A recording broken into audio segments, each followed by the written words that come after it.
नजर आगे बढ़ जाएंगे। बात मामला सिदरा का है। सिदरा के अंदर जो इन्हिदामी कार्रवाई की गई है, अब इस पर सियासत मजीद तेज है। इस हवाले से आपको बता दें, सिदरा इन्हिदामी कार्रवाइयों पर सियासी हंगामा जारी है। पीजीपी रहनुमा इल्तिजा मुफ्ती ने नेशनल कॉन्फ्रेंस हुकूमत पर कई सवाल उठाए हैं।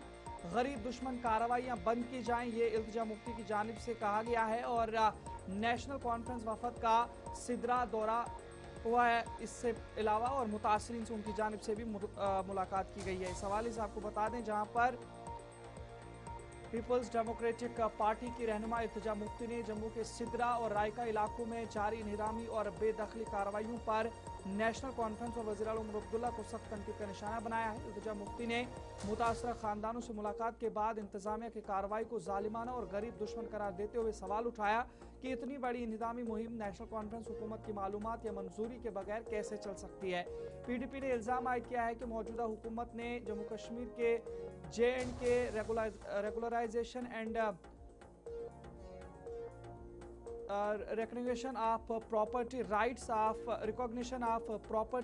of रेजिडेंट्स लैंड बिल 2025 को रोक दिया, जो गरीब और खाना बदोश कबायली तबके को बेदखली से तहफ़्फ़ुज़ देने के लिए लाया गया था। दूसरी जानिब नेशनल कॉन्फ्रेंस के सदर डॉक्टर फारूक अब्दुल्ला ने इन्हिदामी कार्रवाइयों को इंसानियत पर हमला करार देते हुए शफाफियत और तहकीकात का मुतालबा किया है और इल्ज़ाम लगाया कि 2015 की पीडीपी बीजेपी हुकूमत के फैसलों ने इन कार्रवाइयों की बुनियाद रखी है।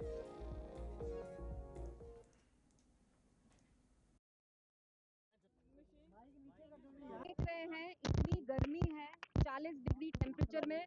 मैं यहाँ 15 मिनट से हूँ, मेरा तक गला खुश्क हो गया है। अब आप सोचिए, जिन बच्चियों को आपने देखा, 2 साल की बच्ची, 4 साल की बच्ची, आंखों में इन्फेक्शन हो गया क्योंकि 6 दिन से वो बाहर यहाँ सो रहे हैं। सब कुछ, बर्तन तक उनके फेंक दिए गए, कुरान शरीफ जो है वो तक उनको रिट्रीव नहीं करने दिया। तो आप देख रहे हैं यहाँ पे क्या हाल है। और एक कॉमन चीज जो सारी फैमिलीज ने मुझे बोली वो ये थी कि यहाँ एक बीजेपी के एमएलए आए, उनका नाम आपको पता है, विक्रम रंधावा है। यहाँ वो लगभग 10 दिन पहले आए। प्लीज आप शोर नहीं मचाइए। When he came here a week ago, Vikram साहब ने ये कहा कि यहाँ सारा जो है ये इलीगल है और हम तुड़वाएंगे।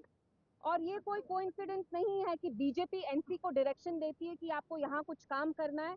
क्योंकि आप मुझे बताइए, हम यहाँ पॉलिटिक्स नहीं खेलना चाहते हैं, लेकिन फॉरेस्ट डिपार्टमेंट किसके अंडर आता है?